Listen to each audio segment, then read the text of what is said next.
কথা কি বুঝতে পারছেন? আল্লাহর ওলিদের চক্ষু ইত্তাকু মিন ফিরাসাতিল মুমিন ফাইন্নাহু ইয়ানজুরু বিনূরিল্লাহ। আল্লাহর ওলিরা আল্লাহর নূরে তাকায়। অল্পের পৃথিবী জমিনের এক প্রান্ত থেকে আরেক প্রান্ত পর্যন্ত তাদের দেখার শক্তি আছে। সুবহানাল্লাহ বলেন। আপনি কিন্তু সেই দরবারে আপনি এসেছেন। এই জন্য আমি বারবার বলে থাকি, আপনি একা আসবেন না, আপনার ছেলে পুত্র সন্তানদেরকে নিয়ে আসবেন। নাহলে হারিয়ে যাবে, আপনি পর্যন্ত হারিয়ে যাবে।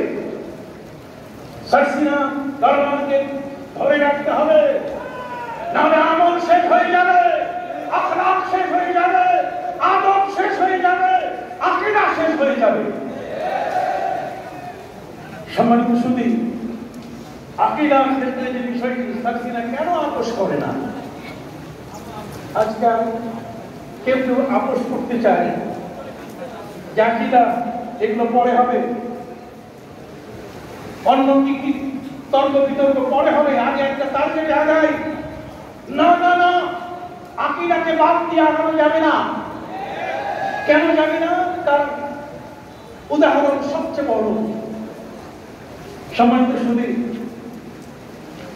হযরত শাহরাস্তানি তিনি বর্ণনা করছেন, আমি আবুল হাসান আশআরী তার মজলিসে, তার দরসগাহে, তার পাঠশালায় তিনি যেখানে পড়াচ্ছেন আমি সেখানে গেলাম। তো সেখানে বসেছিলেন ওয়াসিল ইবনে আতা। নাম কি? ওয়াসিল ইবনে আতা। ওয়াসিল ইবনে আতা সেখানে বসে আছেন। একজন ব্যক্তি এসে হযরত আবুল হাসান আশআরী তাকে তিনি জিজ্ঞেস করলেন যে হুজুর, একজন লোক বলতেছে যদি কেউ গুনাহ কবিরা করে তাহলে তারা কাফের হয়ে গেছে, আরেকজন লোক বলতেছে যারা গুনাহ কবিরা করেছে তারা কাফের হয়নি, ফাসিক হয়ে গেছে। কথা বলেন, এখন এই দুইটা দলের মধ্যে সমাধান কি?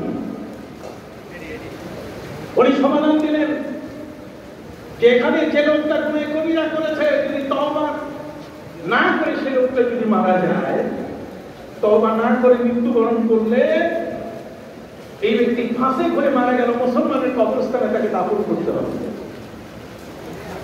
কিন্তু আরেকটি সম্প্রদায় তারা বলছে যে না, খারেজি সম্প্রদায়ের দৃষ্টি হচ্ছে তারা সরাসরি কাফের।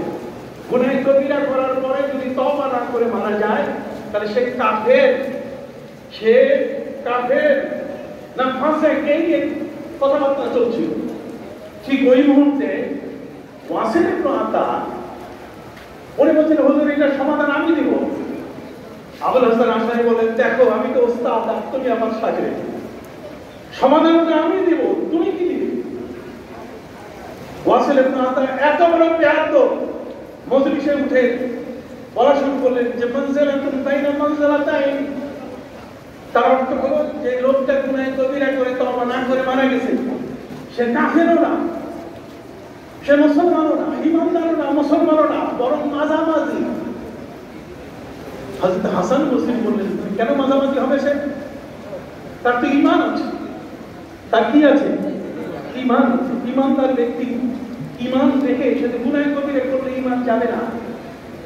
অতএব তওবা যদি কোনো ব্যক্তি না করে মারা যায় সে ব্যক্তি ফাসিক হতে পারে। ওয়াসিল ইবনে আতা বলছেন আপনার কথা মানি না, আমি চলে গেলাম।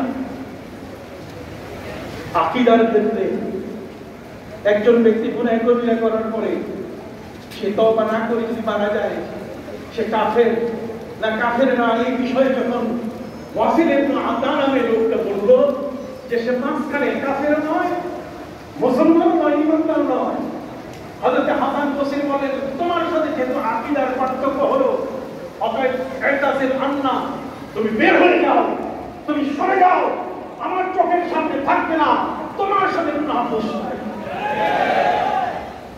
আকীদার ক্ষেত্রে ওয়াসিল ইবনে আতাকে বের করে দেওয়া হলো।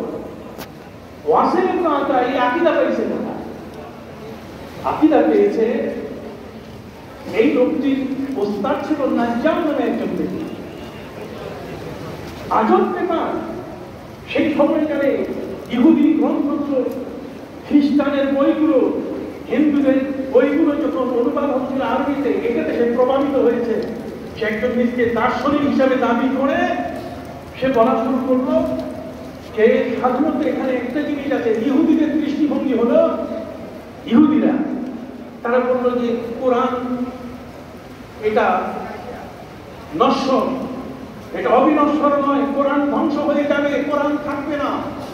বলছে এই যে কোরআন যেটা দেখা যাচ্ছে এটা আসল কোরআন না। ইহুদিরা এই কথা বলছে।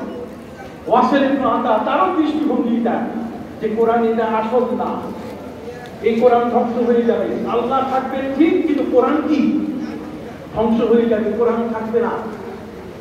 আমরা বলি কোরআন কাদিম, কোরআন অবিনশ্বর। আল্লাহ যেমন আছেন কোরআনও তেমন কি থাকবে। সুবহানাল্লাহ বলেন। তাহলে কোরআন এটা নশ্বর না অবিনশ্বর? কোরআন এটা এটি মাখলুক না গায়রে মাখলুক? কথা বলতে গেছে এটা সৃষ্ট কিনা, এই দ্বন্দ্ব শুরু হয়ে গেল। এবং সাথে সাথে এই রাশেদ লাবিদ ইবনে আসলা নামে একজন ব্যক্তি, ওয়াসিল ইবনে আতার শিক্ষক, তাকে শিখাই দিল যে দেখো এই কোরআনে বিশ্বাস করা যাবে না, যে কোরআন দেখা যায় লেখা যায় লিখিত, এই কোরআন এটা আসল কোরআন নয়, অতএব এই কোরআনে ভুল আছে, এটাকে সংশোধন করতে হবে। ইহুদিদের এই চক্রান্ত আজও বাংলাদেশের জমিনে আছে। বলেন ইহুদিদের এই চক্রান্ত আজও বাংলাদেশের জমিনে কি? আরো বলেন যারা কোরআনকে মানতে চায় না, কোরআনের ভুল বের করলো ইহুদিরা, আর সেই ইহুদিদের কণ্ঠে কণ্ঠ মিলিয়ে যারা কোরআনের ভুল বের করতে চায়, কথা বলেন সে কি কখনো আমাদের? সম্মানিত সুধী, এই মুতাজিলা ওয়াসিল ইবনে আতা উমাইয়া যুগের শেষ এবং আব্বাসী যুগের শুরুতে খলিফা মামুনুর রশিদ তার পৃষ্ঠপোষকতা গ্রহণ করে রাষ্ট্রভাবে এই ইতিজাল মুতাজিলা আকীদা, তার মানে তওবা না করে গুনাহ কবিরা লোক যদি মারা যায় তাহলে সে ইমানদারও না, সে কাফেরও না, এর উপরে ভিত্তি করে খলিফা মামুনকে রাষ্ট্রীয় পৃষ্ঠপোষকতায় তারা ব্যবহার শুরু করলো। রাষ্ট্রযন্ত্র এর উপরে ভিত্তি করে ইমাম আহমদ বিন হাম্বল রাহমাতুল্লাহ আলাইহি থেকে জিজ্ঞেস করলো যে আপনি কোরআন সম্বন্ধে অভিমত দেন। উনি বলছেন যে কোরআন কাদিম।